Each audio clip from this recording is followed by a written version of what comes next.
if you follow Paul Sample's Ogre, which I used to, and there's one of his cartoon strips about, is it the 5 ages of motorcycling? I'm not sure if I've got that right, but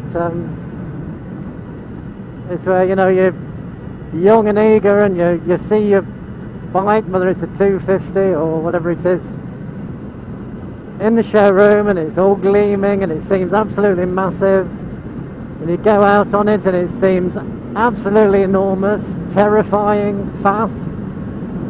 Then you get used to it and it seems a really nice sort of bike and you're really enjoying it. And then you get to the point where you're sort of treating it with contempt because you're thrashing it and it's not fast enough and it seems really tiny like a moped. And then you probably throw it in the back of a shed, and that's the 4th stage of motorcycling, and probably sell it for scrap or something. And then 20 or 30 years later, you go to a classic bike show and you see your old bike there all restored and gleaming, and that's it, suddenly become a classic. 5 stages of motorcycling. It's true.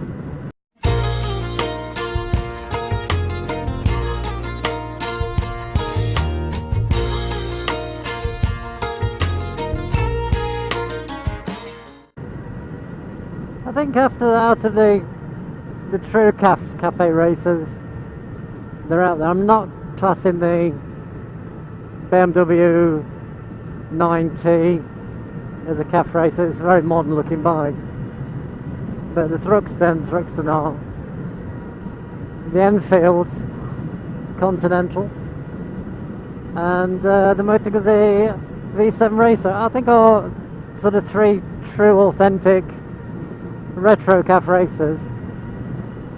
And I think it's a toss-up between the Triumph and this puppy here. I mean, the 900 Triumph, I absolutely adore that coloured green and with a gold stripe. That looks fantastic.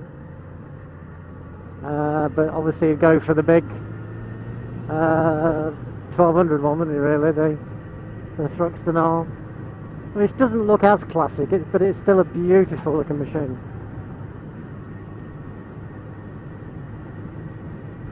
It's what you would pick. I think if you wanted pure performance, you'd go for the Thruxton. Well, there's certainly the Thruxton R and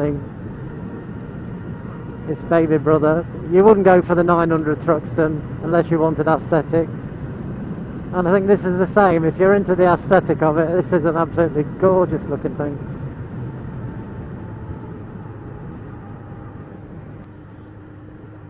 I can remember when I had one of these all those years ago. I had so much electrical problem with it. I think it was the alternator stroke generator, whatever it was,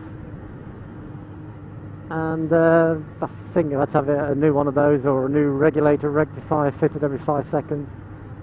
I know it let me down a few times and I probably pushed it more than I actually rode it, and it's a big bike to push. Well, it was for me then anyway. But I think they say now just running with your lights on just takes the edge off it a bit, so it doesn't actually fry your electrics, so I have to remember to do that.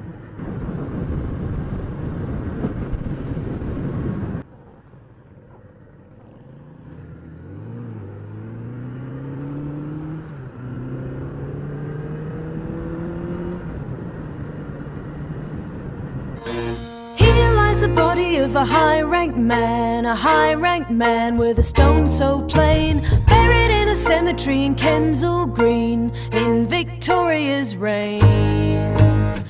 Tell me your secret, Dr. Jane.